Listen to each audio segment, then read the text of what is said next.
Doctor Sarvepalli Radhakrishnan का जन्म 5 सितंबर 1888 को तमिलनाडु के तिरुतनी नामक गांव में हुआ। उनका बचपन बेहद गरीबी में बीता, परंतु वे बचपन से ही पढ़ाई में काफ़ी तेज थे। डॉक्टर सर्वपल्ली राधाकृष्णन ने करीब 40 साल तक एक शिक्षक के रूप में कार्य किया था। सन 1952 में भारत के पहले उपराष्ट्रपति बनाए गए और सन 1962 में देश के दूसरे राष्ट्रपति बने। भारत में शिक्षक दिवस मनाने की परंपरा 1962 में शुरू हुई, जब डॉक्टर राधाकृष्णन का जन्मदिन मनाने के लिए उनके छात्रों ने उनसे स्वीकृति चाही। तब उन्होंने कहा कि मेरा जन्मदिन मनाने के बजाय यह दिन शिक्षकों द्वारा शिक्षा के क्षेत्र में किए गए योगदान और समर्पण को सम्मानित करते हुए मनाएं तो मुझे सबसे ज़्यादा खुशी होगी। डॉक्टर राधाकृष्णन के बाद भारत के दिवंगत राष्ट्रपति डॉक्टर APJ अब्दुल कलाम एक ऐसे महान व्यक्ति रहे हैं जिन्होंने शिक्षकों को सबसे अधिक सम्मान दिया।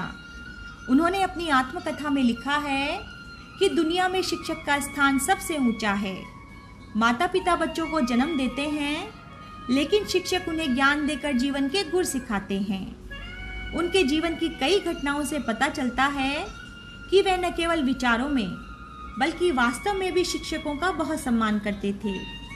राष्ट्रपति का पद संभालने से पहले उन्होंने अपने शिक्षकों से मुलाकात की और कहा कि मैं आपकी कृपा से ही राष्ट्रपति पद तक पहुंचा हूं। उनका विज्ञान का अध्यापक एक हिंदू ब्राह्मण था। एक दिन वह कलाम साहब को दोपहर का भोजन खिलाने के लिए अपने घर ले गया। उस विज्ञान अध्यापक की पत्नी सरल विचारों वाली हिंदू महिला थी। उसने अध्यापक से पूछा कि वह एक मुस्लिम बच्चे को अपने घर भोजन कराने क्यों लाए हैं, मगर अध्यापक ने कलाम साहब को बड़े प्रेम से भोजन कराया। कलाम साहब ने अध्यापक की पत्नी की बातें सुन ली थी। अध्यापक उन्हें दरवाजे तक छोड़ने आए तो उन्होंने कहा, श्रीमान, आपकी पत्नी मुझे पसंद नहीं करती, तो आपको मुझे घर नहीं लाना चाहिए था। अध्यापक ने कहा, कलाम, जब हम नई व्यवस्थाएं स्थापित करते हैं तो कठिनाइयां अवश्य आती हैं।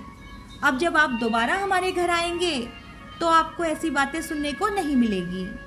जब वह अध्यापक कलाम साहब को दोबारा भोजन कराने के लिए लाए तो उनकी पत्नी ने स्वयं उन्हें बड़े प्रेम से भोजन कराया। उस विज्ञान अध्यापक ने कलाम साहब से कहा था, कलाम, आप आने वाले समय में देश में बहुत ऊंचे पद पर पहुंचेंगे। देश के महान वैज्ञानिक बनने के बाद वे सबसे पहले उन अध्यापक से मिलने गए और उनका आशीर्वाद लिया।